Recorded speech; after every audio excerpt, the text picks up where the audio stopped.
Hey guys, what's up? My name is Evan Schneider, and today I want to share 3 tips on how to get a better color grade. These are things that I've learned over the years that have really helped me, really easy to put into practice, and I'm sure they will take your color grading skills to the next level. So my 3 tips for you today are: learn how to use scopes, maintain proper skin tone, and subtlety is key. So first off, learn how to use scopes.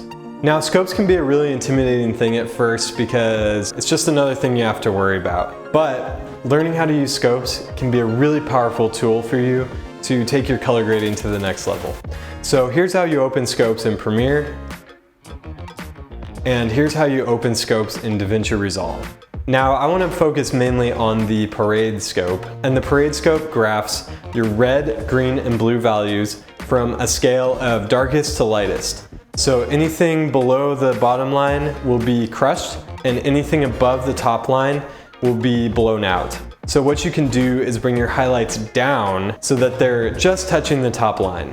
Also, you know if anything is going below the bottom line, that it's being crushed. So what you can do is bring your shadows up so that they're just touching the bottom line. There's also a lot of creative freedom in this, and if you want your blacks to be crushed, then you know they're being crushed. Or if you have a bright sky and the only option is to blow it out, at least you know that that's happening.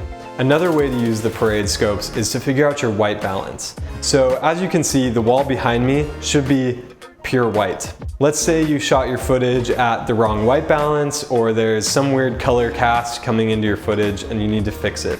By looking at the parade scopes, you can see that the RG and B values are not matching up across the line. If they're not matching up, you know that it's not pure white or some version of white like gray or black. So what you can do is drag your white balance or drag your gain so that all 3 of those points match up. At that point, you know that it's true white. You can do the same thing with your shadows to figure out if they have a blue tint or if they have a green tint, or if you want them to be pure black, you match up all the lines on the bottom. This is a really easy way and a really fast way to make sure your whites are white and your blacks are black without having to eye it or compare it to a Finder window or a web browser screen. My second tip for you is to maintain proper skin tones. The colors that you see the most during the day, such as the color of the grass, the color of the sky, or skin tone colors, our eyes are really quick to pick up when these colors don't look accurate. And so no matter how crazy your grade is, maintaining proper skin tones is essential. A really easy way to make sure your skin tone's accurate is to use your vector scope. Your vector scope has this cool little line, and that's the skin tone line. So if you isolate your skin tones in a certain shot and look at that line, they should be matching up to the same angle. If they're not, you know that you need to adjust them.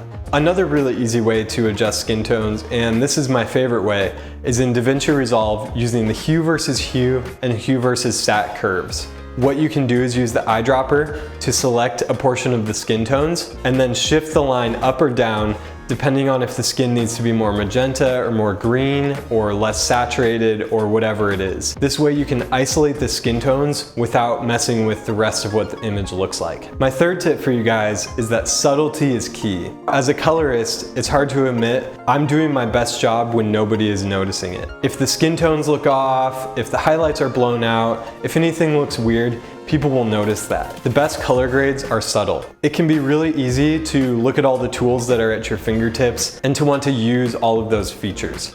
Sometimes what you shot out of camera looks really good and only needs a little bit of finessing. Whatever it is, a lot of the times the best thing to do is to make subtle adjustments. Now, color grading can be a really powerful tool.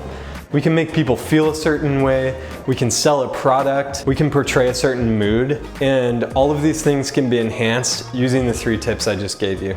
Color grading takes a lot of patience and a lot of practice to get better at, but I can assure you the more practice you have, the better your films will look. I hope you found these tips helpful and that you can put them right into practice. If you have any questions, leave them in the comments below. Be sure to like this video and subscribe to my channel for more color grading tips and tutorials. Thanks a lot, and I'll see you guys in the next video.